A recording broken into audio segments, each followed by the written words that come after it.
24 दिसंबर 1999 पूरे भारत में कड़क ठंडी थी, पर सभी आने वाले नई सदी का इंतजार कर रहे थे। क्रिसमस और न्यू ईयर के सेलिब्रेशन शुरू होने वाले थे, लेकिन कुछ ही देर में ये सब बिल्कुल ठप पड़ गया। काठमांडू नेपाल से न्यू दिल्ली के लिए उड़ान भरते हुए इंडियन एयरलाइंस की फ्लाइट IC814 अपने 176 पैसेंजर्स के साथ उड़ान भर चुकी थी। ये सफर एक सामान्य सफर होना चाहिए था, लेकिन आने वाले वक्त में कुछ ऐसा होने वाला था जो भारत के इतिहास में हमेशा के लिए लिखा जाने वाला था। आज के इस वीडियो में हम बात करेंगे कंदहर प्लेन हाईजैक के बारे में और समझेंगे कि कैसे ये सब हुआ और क्यों किया गया। तो चलिए शुरू करते हैं इस वीडियो को। 24 दिसंबर 1999 काठमांडू से दिल्ली आ रहे इंडियन एयरलाइंस के विमान का आज अपहरण कर लिया गया है। Plane was carrying 11 crew members and 179 passengers. We were blindfolded, we all of us with our heads down. Passenger है, उनकी सेफ्टी हमारी सबसे बड़ी priority. We have evidence to show that hijackers were encouraged by Pakistan.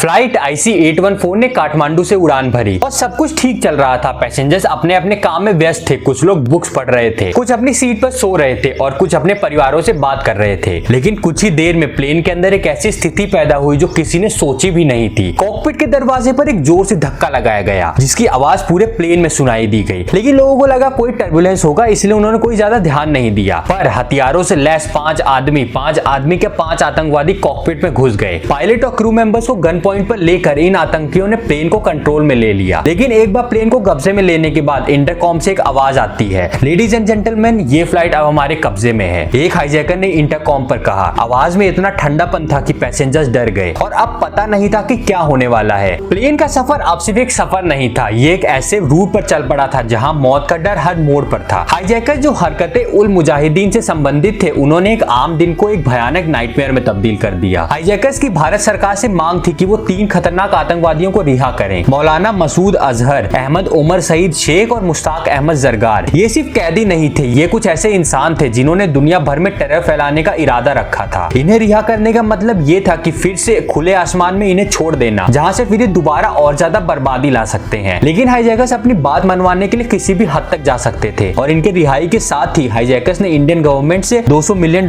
की मांग भी रखी थी। जब प्लेन हाईजैक किया गया, उस वक्त भारत में टेंशन का माहौल बन गया था। न्यू दिल्ली में क्राइसिस मैनेजमेंट टीम की तुरंत एक बैठक बुलाई गई और अमृतसर एयरपोर्ट के ग्राउंड कंट्रोल को इंस्ट्रक्शन दिए गए कि प्लेन को लैंड करने दिया जाए। ये एक मौका था जब भारत हाईजैकिंग का अंत कर सकता है, वहीं पे सारे के सारे आतंकवादियों को मार सकता है। लेकिन ये मौका खो गया और इसके पीछे बहुत से कारण थे। अमृतसर में प्लेन का फ्यूल खत्म होने वाला था और रिफ्यूलिंग के लिए प्लेन को उतारना जरूरी था, लेकिन ब्यूरोक्रेसी और क्लियर ऑर्डर्स के ना मिलने के कारण एयरपोर्ट अथॉरिटीज ने रिफ्यूलिंग में बहुत ज्यादा देर कर दी। प्लेन का फ्यूल खत्म होने वाला था और हाईजैकर्स के ऊपर प्रेशर बढ़ता जा रहा था और वो ज्यादा इंतजार नहीं कर सकते थे। लेकिन इस देर के चलते हाईजैकर्स ने प्लेन को वापस उड़ाने का फैसला किया। ये एक सुनहरा मौका था जो भारत के हाथ से निकल गया था और अब प्लेन इंडियन टेरिटरी से बढ़कर पाकिस्तान की तरफ चल पड़ा था, पाकिस्तान की तरफ उड़ गया था। हाईजैकर्स ने प्लेन को लाहौर ले जाने का फैसला किया, लेकिन पाकिस्तान अथॉरिटीज ने शुरुआत में प्लेन को उतरने से मना कर दिया। ये प्लेन जिसमें 176 लोग बैठे थे आसमान में घूम रहा था और एक अनक्लियर डेस्टिनेशन की तरफ उड़ रहा था। जब लाहौर में प्लेन को इमरजेंसी के तौर पर लैंड करने दिया गया तो हाईजैकर्स ने इस मौके का फायदा उठा के पाकिस्तान में अपने सपोर्टर्स के साथ कांटेक्ट बनाया। पाकिस्तान के मीडिया ने भी इस घटना को लाइव टेलीकास्ट किया, जिसने हाईजैकर्स को पाकिस्तान और सारे टेररिस्ट देशों में बहुत ज्यादा पब्लिसिटी भी दी। लेकिन फिर एक बार ये चीज हो गई तो लाहौर से प्लेन दोबारा टेक ऑफ कर गया, पूरी तरह फ्यूल लेके। लाहौर से प्लेन टेक ऑफ करने के बाद दुबई में दोबारा से लैंड किया और इस बार लैंडिंग के बाद जहां हाईजैकर्स ने कुछ पैसेंजर्स को, ज्यादातर महिलाएं और बच्चों को छोड़ दिया। ये सब कुछ एक प्रोपेगेंडा का हिस्सा था जिसमें वो अपनी इंसानियत, सो कॉल्ड इंसानियत दिखाना चाहते थे। दुबई से हाईजैकर्स ने प्लेन को दोबारा से एक खतरनाक डेस्टिनेशन की तरफ मोड़ दिया, यानी कि अभी चौथी बार टेक ऑफ हुआ है। इस टेक ऑफ के बाद प्लेन फिर कंदहर अफगानिस्तान लेके जाया गया और उस समय कंदहर एक ऐसी जगह थी जिसे अपने आप में आप रावण की लंका मान सकते हैं। कंदहर अफगानिस्तान में वो जगह थी जहां तालिबान का राज था। तालिबान जो उस वक्त की एक बहुत ही बड़ी टेररिस्ट ऑर्गेनाइजेशन थी, पूरे अफगानिस्तान पर लगभग कब्जा कर चुकी थी। भारत के लिए एक ऐसा बहुत बड़ा चैलेंज था जहां पे एक ओवरकम करना जिसे बहुत ही ज्यादा मुश्किल था। प्लेन जब कंदहर में उतारा तो हाईजैकर्स को अपना सेफ हेवन मिल गया। उनको मान लो एक एक जन्नत सी मिल गई। अब भारत के पास ज्यादा ऑप्शंस नहीं बचे थे। कंदहार में तालिबान ने भारत सरकार के साथ मीडिएटर की भूमिका निभाई, लेकिन उनका एजेंडा अपना था। तालिबान भारत को दिखाना चाहता था कि उनके बिना एक क्राइसिस सॉल्व नहीं की जा सकती। भारत सरकार ने अपने ऑफिसर्स को कंदहार भेजा, लेकिन सिचुएशन बहुत ही डेलिकेट थी। हर कदम पर तालिबान और हाईजैकर्स का प्रेशर था और भारत के पास वक्त बहुत कम था। प्लेन के अंदर पैसेंजर्स की सिचुएशन और उनकी स्थिति बिगड़ती जा रही थी। सभी के दिलों में एक ही सवाल था, क्या हम जिंदा बचेंगे? भारत में सरकार एक बड़ी कठिनाई में थी। प्राइम मिनिस्टर अटल बिहारी वाजपेयी और उनके कैबिनेट ने यह समझ लिया था कि यह हाईजैकिंग एक बड़े राजनीतिक और सुरक्षा के खतरे में तब्दील हो सकती है। एक तरफ 176 मासूम लोगों की जिंदगी दांव पर लगी हुई है, तो दूसरी तरफ भारत की इंटीग्रिटी और टेररिज्म के खिलाफ लड़ाई। सरकार ने अपने टॉप ऑफिसर्स के साथ कई मीटिंग्स की। External affairs minister Jaswant Singh को इस क्राइसिस का समाधान करने में लीड रोल दिया गया। बहुत से सीनियर और इंटेलिजेंस ऑफिसर्स ने सिचुएशन का एनालिसिस किया, लेकिन सभी इस बात पर सहमत थे कि यह फैसला लेते वक्त कोई भी गलत कदम देश के लिए महंगा पड़ सकता है। कंदहार में सिचुएशन और भी कॉम्प्लेक्स थी, क्योंकि हाईजैकर्स ने तालिबान के साथ मिलकर अपनी सिचुएशन और अपनी पोजीशन को और ज्यादा मजबूत कर लिया था। भारत को हर कदम सोच समझ कर रखना था। लेकिन दोस्तों, अब बाहर से तालिबान भले ही मीडिएटर की तरह काम कर रहा था, लेकिन वो अंदर से हाईजैकर्स को पूरी तरह सपोर्ट कर रहा था। इसने भारत के डिप्लोमेटिक एफर्ट्स को और भी ज्यादा मुश्किल में डाल दिया था। 7 दिन तक चलने वाले साइकोलॉजिकल वॉरफेयर में भारत ने अपना आखिरी कदम उठाया। सरकार ने हाईजैकर्स की मांगे मान ली और 3 खतरनाक आतंकवादियों मौलाना मसूद अजहर, अहमद उमर शहीद शेख और मुश्ताक अहमद जरगार को रिहा करने का फैसला किया। ये फैसला आसान नहीं था, लेकिन इसमें पैसेंजर्स की सुरक्षा सबसे पहले रखी गई थी। 31 दिसंबर 1999 यानी कि हाईजैक होने के 7 दिन बाद प्रिजनर्स को कंदहार ले जाया गया, जहां उन्हें हाईजैकर्स के हवाले कर दिया गया। ये एक्सचेंज एक बहुत ही टेंस मूवमेंट था। जब आतंकवादियों को रिहा किया गया तो हाईजैकर्स ने भी अपने वादे के मुताबिक प्लेन से पैसेंजर्स को छोड़ दिया। ये पल भारत के लिए एक रिलीफ, एक शांति लेकर आया था, लेकिन ये रिलीफ आने वाले भविष्य के लिए बहुत ज्यादा खतरनाक साबित होने वाला था। मौलाना मसूद अजहर ने रिहा होने के बाद उसने जैश ए मोहम्मद नाम का एक बहुत ही खतरनाक टेररिस्ट ग्रुप बनाया, जो आज भी भारत के लिए काफी ज्यादा मुश्किल की बात बनी हुई है, जो आने वाले समय में भारत के लिए एक सबसे बड़ा खतरा बन गया। ये फैसला जो आज एक जिम्मेदारी था, कल उसने ही भारत को एक बहुत बड़ी मुसीबत में खड़ा कर दिया था। पर इन सब के बीच हाईजैक होने वाले प्लेन के पैसेंजर्स और उनके परिवार वाले अपनी जिंदगी में कुछ ना भूलने वाली यादों के साथ वापस लौट आए। लेकिन ये घटना भारत के लिए सिर्फ एक हाईजैकिंग की नहीं थी, ये एक दर्दनाक घटना थी जो भारत के दिल में अभी भी चुभ रही है। कंदहार हाईजैक के बाद भारत ने अपनी पॉलिसीज में कई बदलाव किए। सबसे पहला इंपैक्ट भारत के एविएशन सेक्टर पर पड़ा। हाईजैकिंग के बाद एविएशन सिक्योरिटी को लेकर बहुत सारे कड़े नियम बनाए गए। हाईजैकर्स को रोकने के लिए कॉकपिट को और ज्यादा मजबूत बनाया गया और प्लेन के अंदर सिक्योरिटी को बढ़ाया गया, जिसमें पायलट्स को गन चलाने की ट्रेनिंग भी दी गई। इस हाईजैक ने भारत की राजनीति और पॉलिसी मेकिंग को बहुत ज्यादा प्रभावित किया। पहली बार भारत को यह एहसास हुआ कि आतंकवाद की लड़ाई सिर्फ बॉर्डर पर नहीं बल्कि अंदर से लड़ी जाएगी। और इसके बाद भारत ने अपने इंटेलिजेंस और मिलिट्री ऑपरेशंस को और भी ज्यादा मजबूत किया। और आज इस हाईजैक के लगभग 25 साल बाद भारत ने लगभग पूरी तरह से आतंकवाद को अपने अंदर से खत्म कर दिया है। अब ये लड़ाई सिर्फ बॉर्डर्स पर चल रही है और इसका सिर्फ एक ही मतलब है कि हाईजैक सिर्फ एक आतंकवाद का इवेंट नहीं था, बल्कि एक वेकअप कॉल था जिसने भारत को अपनी सिक्योरिटी और डिप्लोमेसी पर और ज्यादा ध्यान देने का एक